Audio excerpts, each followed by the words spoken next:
When my wife learned that Julian, her cherished first love, had fallen from a hospital building, she was inconsolable. Ignoring the forensic pathologist's report of suicide, she declared I was the murderer. She coached our daughter to lie, fabricating false testimony that sent me to prison. Inside, I endured unimaginable torment. My right hand was permanently crippled. I believed that serving my sentence would settle my debt to Julian's memory and sever all ties with Sophia and her obsession. But I was wrong. Sophia wasn't seeking justice. She wanted my life. Stepping out of the prison gates, I clutched my worn backpack and hurried towards home. 10 years had passed since Sophia's false accusation had landed me here. My greatest worry during that time had been my parents and my younger sister, Mia. I had sent countless letters, but none were ever answered. Now, finally free, I could see them with my own eyes, confirm they were safe. A knot of anxiety tightened in my stomach, but I quickened my pace. Just then, a giant screen in the distance flickered, the display changing. A casual glance sent a jolt of pure dread through me. The large electronic billboard, usually flashing advertisements in the town square, now blazed with a chilling message. Ethan Harrington, murderer. May he die a horrible death. Cold sweat dripped from my brow. Screech. The piercing sound of tires braking violently shattered the air. Several luxury cars screeched to a halt directly in front of me. My eyes instantly recognized the license plate that had haunted my nightmares countless times. Sophia's car. Before I could react, the car doors opened. Sophia, resplendent in an elegant dress, stepped out. Beside her stood a tall, graceful young woman. It was my daughter, Lily.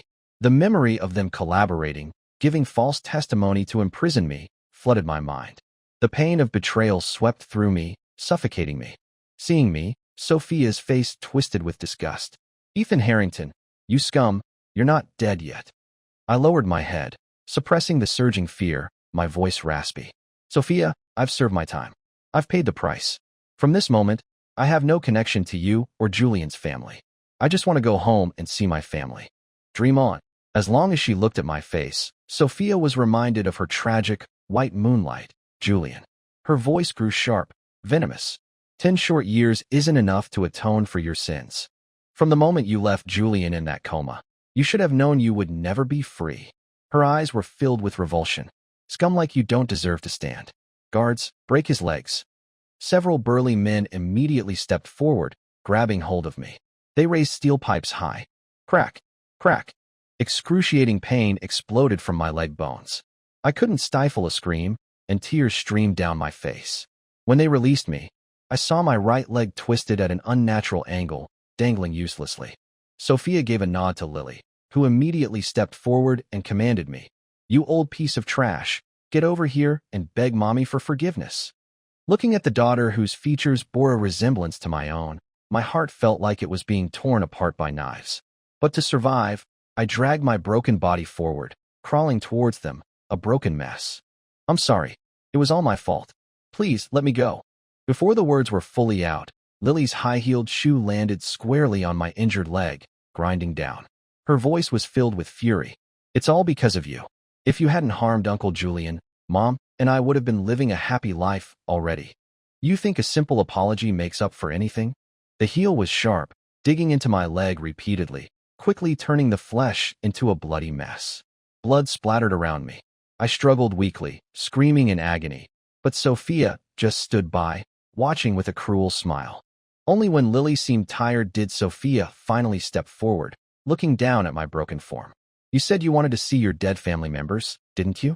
This noble lady can be merciful and grant you that wish. But trash like you doesn't deserve any good fortune. You have to fulfill my conditions first."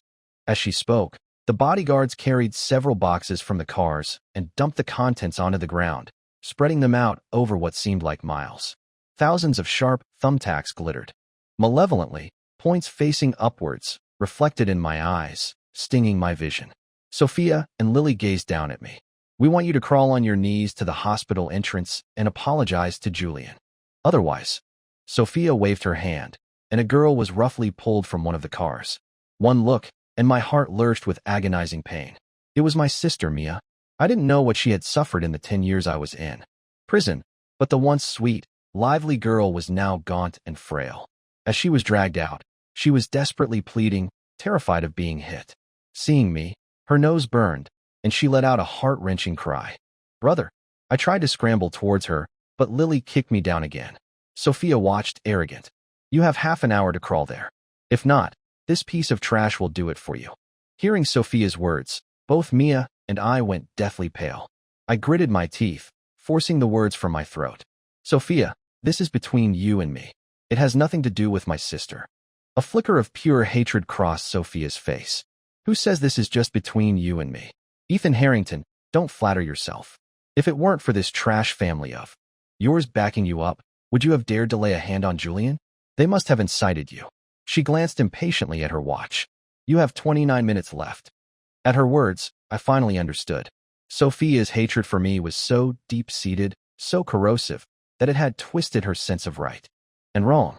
She knew my family was innocent, yet wailed for her twisted devotion to Julian. She was determined to destroy their lives. I hesitated. Sophia grew impatient and waved her hand. The bodyguards immediately forced me down. Thud! Steel points pierced the fabric of my pants, sinking deep into my flesh. As blood welled up, Mia cried out, struggling against her captors. She lunged towards me, trying to shield me. "This is illegal. I won't let you hurt my brother."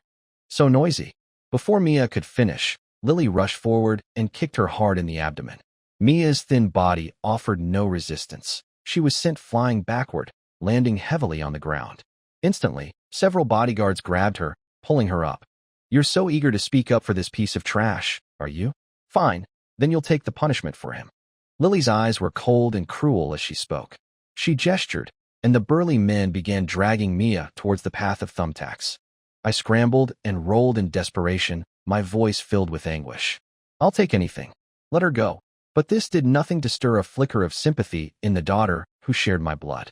Of course not. She hated me to the core.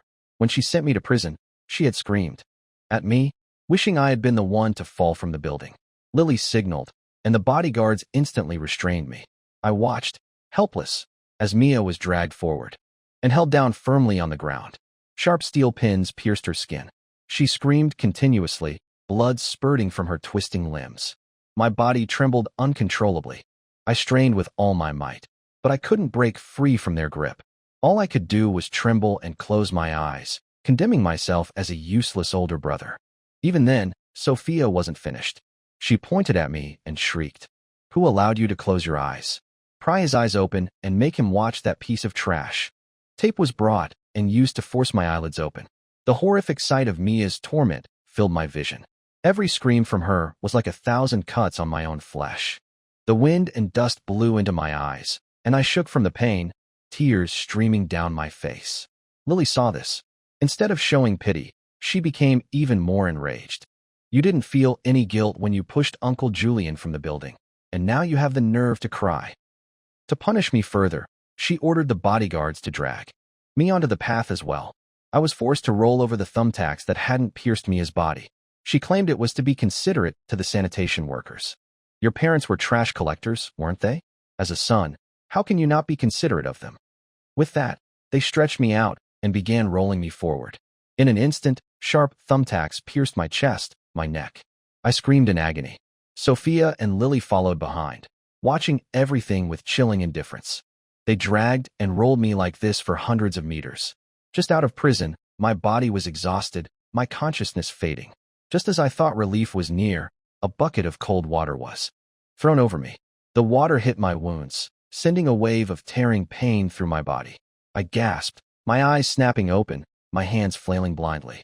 They touched 2 ceramic containers. Crash! The containers shattered. The fine ash inside made me choke and cough. Struggling to keep my eyes open, I saw Sophia standing before me, clapping mockingly. Truly a filial son. Seeing the urns wasn't enough. You had to break them open and take a look. For a few seconds, I didn't understand. Then, the horrifying truth dawned on me. I recoiled, scrambling backward in panic. My movement created a gust of air that scattered the ashes on the ground. Realizing what had happened, I lunged forward desperately, trying to gather the swirling dust. Sophia only laughed harder. She even had the bodyguards fan the air with their jackets. "That's all that's left of your parents, and you broke it. You unfilial son, you don't deserve to live." I stared at her, my face contorted with grief and rage. Why? Why did you kill my parents? How are you any different from a murderer? Lily chimed in. You're wrong about Mom. We wouldn't do anything as disgusting as you did. We just sent them photos of your broken hand in prison. Who knew they couldn't handle it and killed themselves? If Mom hadn't cleaned up their bodies and taken your sister in, how could you possibly still have family? You should be thanking us. Glancing at Mia, who had fainted, I could no longer bear Lily's words. I'll kill you both. I lunged at them, heedless of my injuries. Sophia and Lily shrieked in alarm.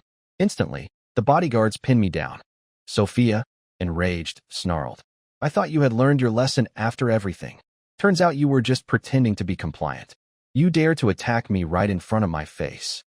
You need to learn your place, she declared, grabbing ropes from the car. She turned to her thugs. Tie them to the back of the car. I want him to apologize to Julian in person. Mia, still unconscious from the pain, was roughly handled by the bodyguards. My single remaining arm was also tied securely with rope. Sophia and Lily got into the car.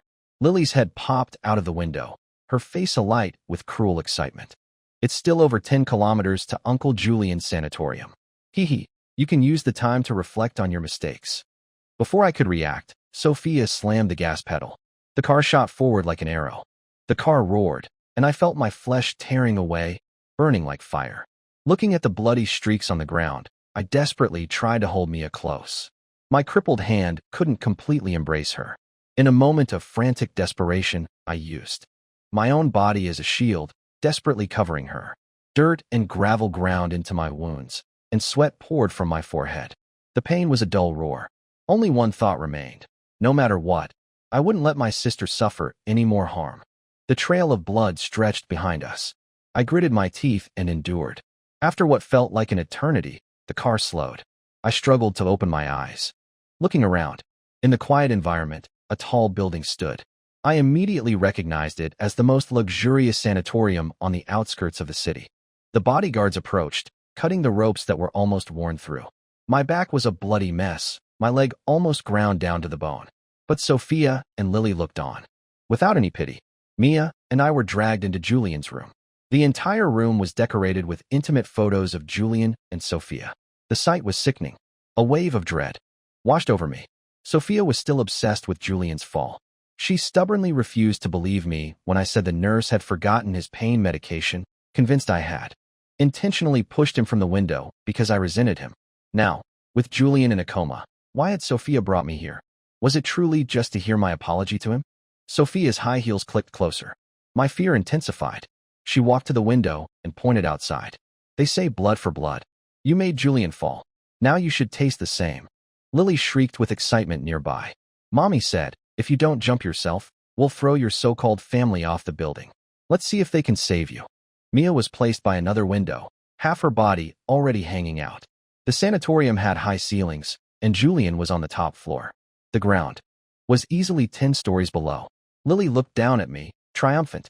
If you disown this woman, leave her to die, I can ask Mom to let you go. My throat was raw with blood, but I still used every ounce of strength to refuse. No, she is my only family. I absolutely will not. Lily's face darkened suddenly. She stared at us, cold. She's your family. Then what about me? You never once treated me like your daughter. Hearing her irrational accusation, I let out a bitter, silent laugh. Sophia and I had an arranged marriage. I had loved her, but seeing her lack of feeling for me, I hadn't pushed for intimacy. After Lily was born, I poured all my affection into her. To care for her, I had stayed home, handling almost everything myself. But after my father's business failed and our family went bankrupt, the Sophia, who had treated me with cool respect, changed. She began open displays of affection with Julian, even barring me from seeing my daughter and making Lily call Julian Dad. Lily gradually came to believe that only Julian cared for her, becoming hostile and resentful towards me. After 10 years in prison, I had no lingering affection for either of them.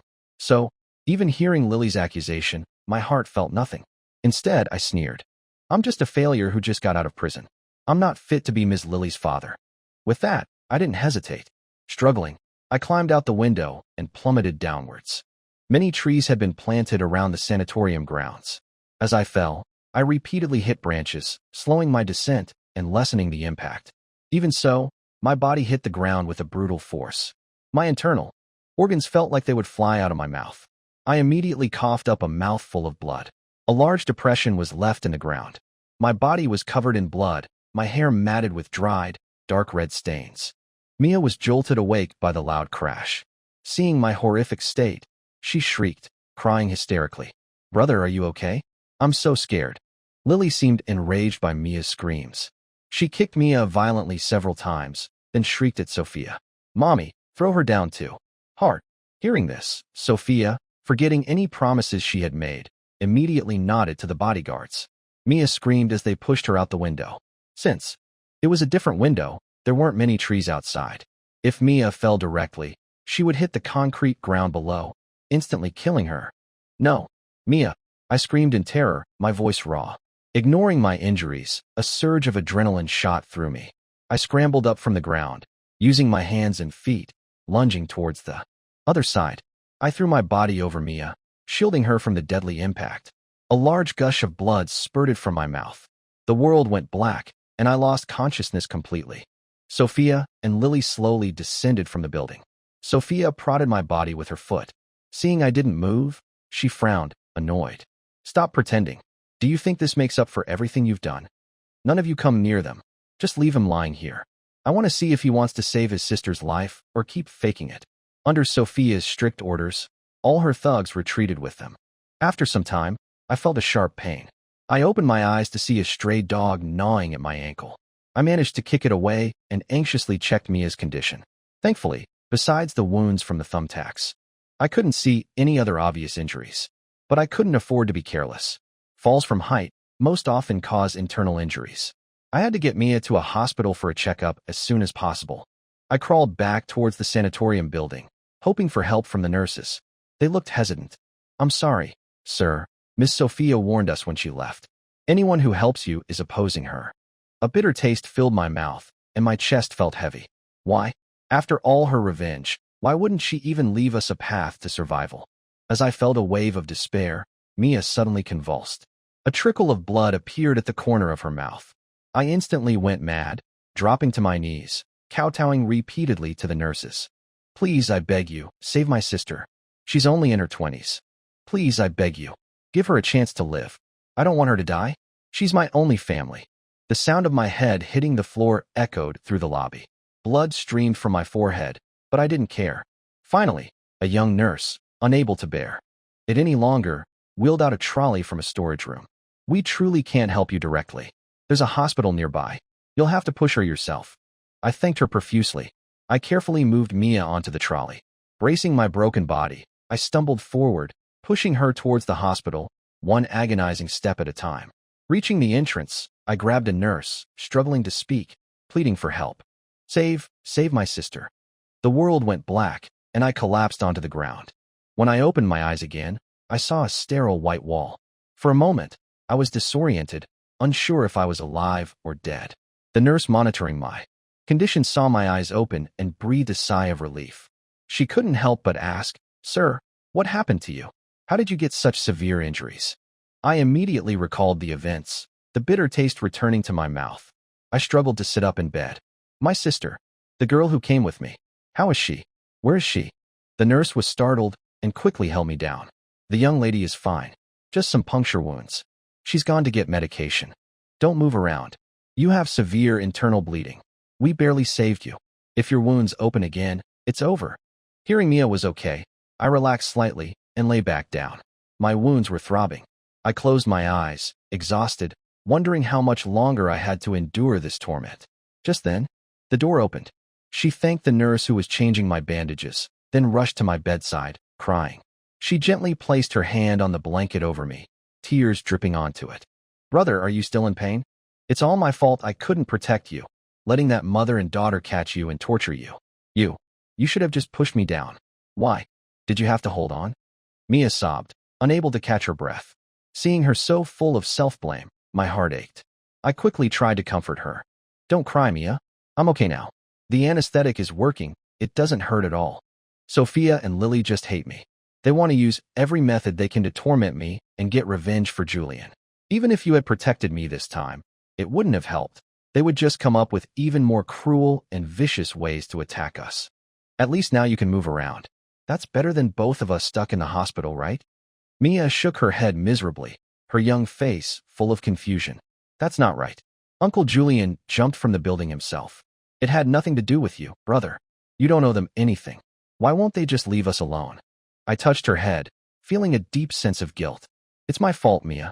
I made you go through all of this. Mia shook her head. No, you're the best brother in the world.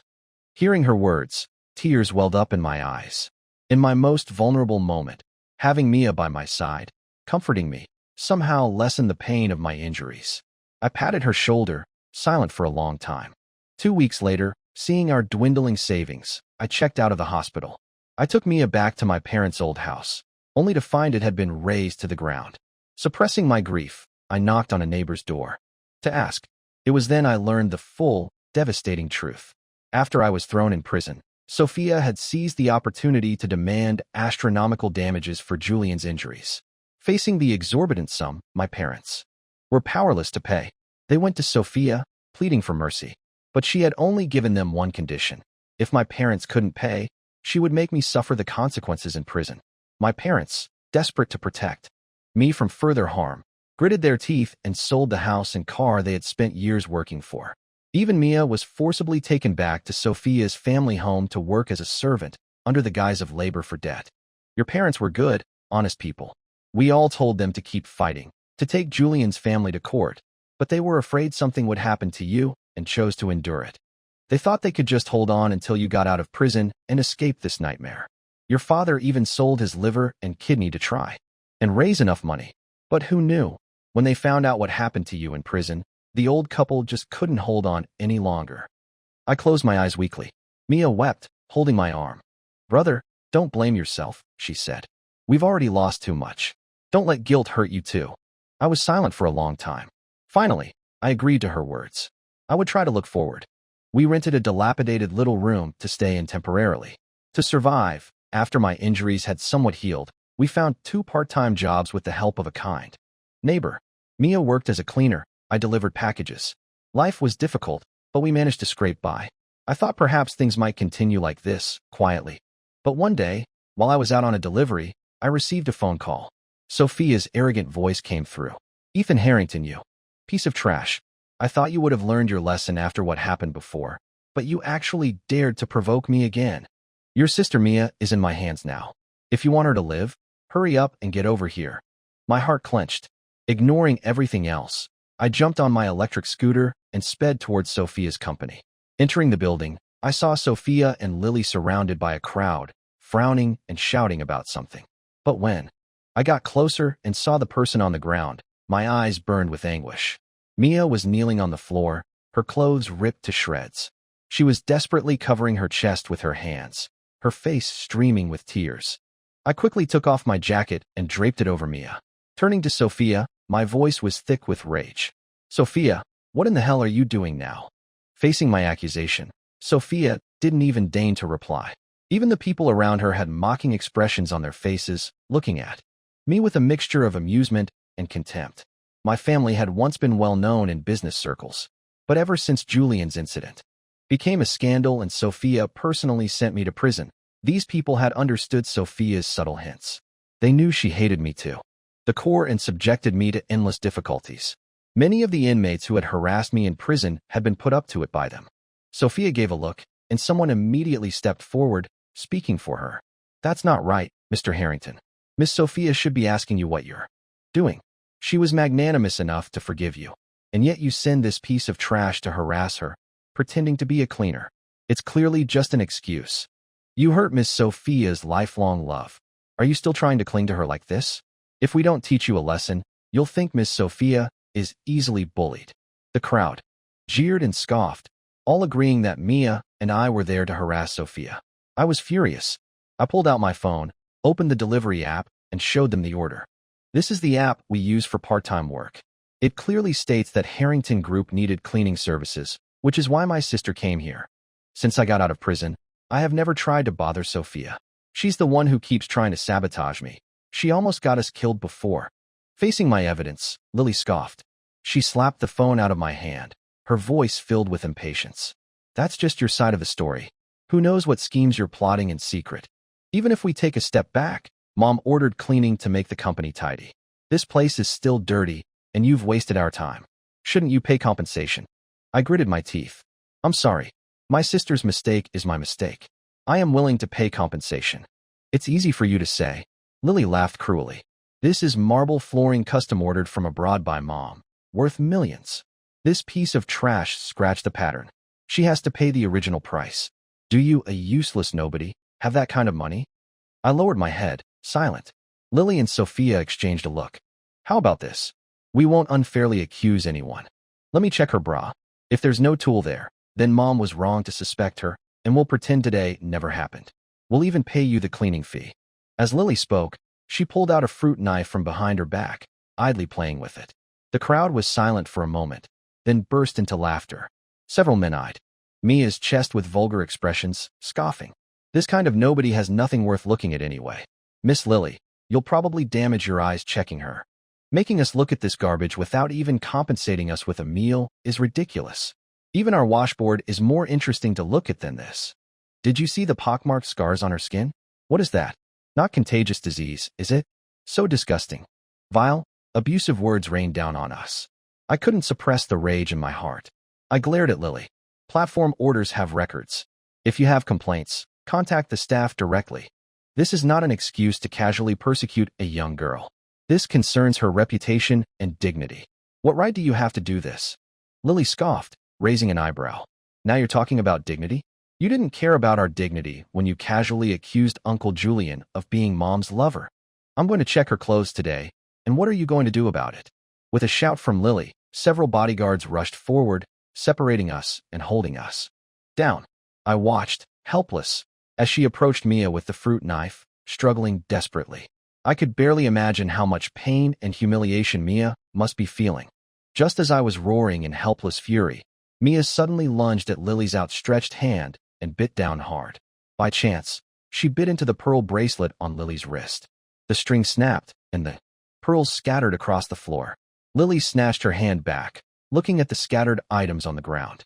The casual expression vanished, replaced by intense rage. Her voice became abruptly sharp. You piece of trash. You dared to bite and break the bracelet Uncle Julian gave me. This is a custom piece, the only one in the world. Unforgivable. Die. With Lily's shriek, the tip of the knife, which had been poised to rip Mia's clothes, suddenly plunged forward and down. Thud. The knife tip sank into Mia's body. Time seemed to freeze. As blood spurted, I let out a piercing scream. No. Lily finally reacted, pulling the knife out abruptly and throwing it to the ground. She stumbled back, letting go of Mia. She looked at Sophia, her face pale. Mommy, I just wanted to teach her a lesson. What do we do? I struggled violently, my eyes red, roaring at them. You murderers! You will die a horrible death. Sophia rushed over and slapped me. Then, looking at Mia's swaying form, she gritted her teeth and said defensively to Lily, It's not your fault. It was just an accident. What are you waiting for? Clean this up immediately. She grabbed her bag, pulling Lily away in a frantic escape. It's Julian's birthday today. If we don't go now, we'll miss celebrating with him. Let's go. After Sophia left, the remaining people quickly dispersed. The moment I broke free, I lunged towards Mia. Mia, are you okay? Don't be scared, brother is here. I'll take you to the hospital right now. I picked her up, running outside as fast as I could. But her body grew heavy in my arms, and her breathing became increasingly shallow. It was too late. Mia's hand slowly fell limp. To the very last moment, she looked at me, her eyes filled with a desperate question. Brother, I just wanted to live a good life with you. Why was it so hard? I had no answer. I could only hold her increasingly cold body in my arms. For a long, long time, gripping the fruit knife that had taken Mia's life, I kicked open the door to Julian's room on the top floor. Hearing the commotion, the mother and daughter who had been sitting by his side turned, startled. Seeing me covered in dirt, my clothes stained with blood, Sophia frowned and angrily demanded, Ethan Harrington, what do you think you're doing? I charged forward like a madman, grabbing Julian by the neck, dragging him from the bed, and pulling him towards the window. The sudden action stunned Sophia and Lily, their faces showing pure terror. Acting on a primal impulse, I yanked open the tightly closed window. The night wind was biting cold, rushing into the warm room, making everyone present shiver. Seeing Julian, her white moonlight, held with a knife to his throat, Sophia's face was a mask of disbelief. "Ethan, have you lost your mind completely? How dare you treat Julian like this? Let go of him immediately. Otherwise, I swear I'll send you back to prison and make sure you die in there." I glared at her, my heart filled only with hatred. The image of Mia's still, bloody body lying in the courtyard haunted my mind. "You're right, I have gone completely mad. To think that cruel woman like you would leave any path to survival for me or my sister. You killed my sister. I want blood for blood. You'll taste what it's like to lose someone you love." Hearing my desperate roar of anguish, Lily's face twisted with anger and resentment. "Why care about trash like that? I'm the one who's related to you by blood. Why do you always care about others? Don't forget, I'm the only daughter who can take care of you in your old age." Before she finished, I burst into hysterical laughter. I looked at her mockingly. "Take care of me in my old age? A daughter who used false testimony to casually send her father to prison? Who would rely on her to take care of them? Besides, my body has been so utterly ravaged by you both, I won't live long enough for that. Your self-righteous claims only serve to fool yourself. Lily, you always said I didn't acknowledge you as my daughter, but how do your actions ever deserve that title? When you were a child, you were weak and sickly. You couldn't swallow medication. I stayed up night after night caring for you, trying every possible method to cure you. I don't know how many times I threw up just trying medicines to test them for you. When you were 2 years old, you suddenly became fascinated with iron fireworks, crying and making a fuss to see them. I didn't care how hot the molten iron was. I went and learned for you, my hands covered in blisters. I believe I was a competent father. But you? You blindly believed Sophia, convinced that only Julian was the best candidate for a father. All these years, did you have even a shred of gratitude for me? I also know that you were there when Julian jumped from the building. You were afraid Sophia would blame you. In front of everyone, you lied, insisting I was the one in the room, causing me to endure years of suffering in prison. Even after I was locked away, you two were still not satisfied. Not only did you persecute me relentlessly, but you wouldn't even spare my family. All these years, how did I ever wrong you? To be driven to this desperate state?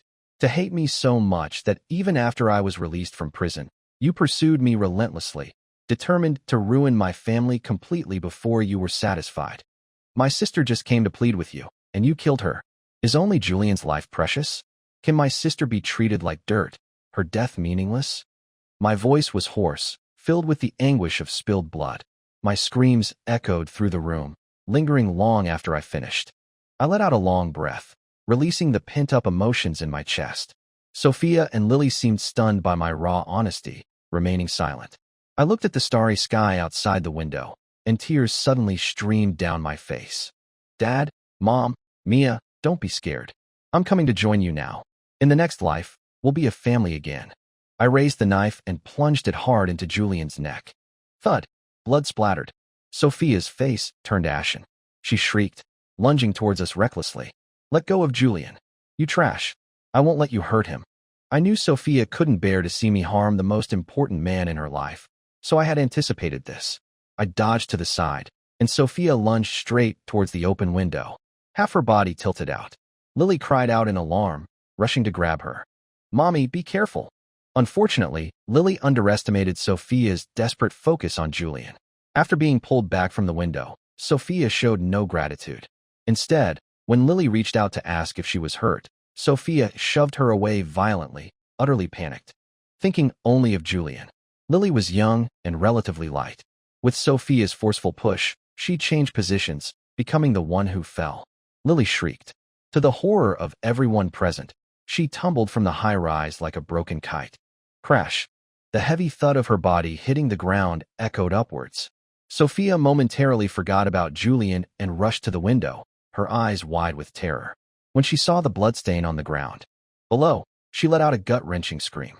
Moments later, her eyes burning red, Sophia turned and lunged at me. It's all your fault. This is all your fault. You'll pay for my daughter's life. This time, however, the man greeting her was no longer the one who would passively endure. I raised the knife. As she collided with me, I plunged it in. Once. Twice. Sophia's body trembled from the pain. She stared at me, eyes wide, and slowly slid to the floor. Looking at the rapidly spreading crimson stain on the ground, I couldn't help but laugh. I raised the knife again and plunged it into my own heart. The pain was so intense I could barely breathe. I collapsed to the floor, but the bright, smiling faces of my parents and Mia became clearer and clearer before my eyes. I curled my fingers, reaching out in the darkness. When my hand met theirs, tears streamed down my face. Before my consciousness completely faded, I used my last ounce of strength to whisper, "Sorry for making you wait. My dearest family, you suffered so much in this life. In the next life, I will protect you properly." The hospital's emergency response was quick. Sophia's life was saved. But not long after, the police arrested her for the murder of Lily and the attempted murder and assault of Ethan, among other charges. These events garnered significant public attention. For the sake of the company's interests, Harrington Group quickly disowned Sophia. Without the protection of her family, Sophia quickly became a target for those she had wronged. The people she had once abused now seized the opportunity to torment her in prison using every method imaginable. Sophia endured every suffering I had gone through, one by one. Only then did she truly understand how much pain her cruel actions had inflicted upon me. Under the dual torment of physical and mental anguish, Sophia chose to commit suicide.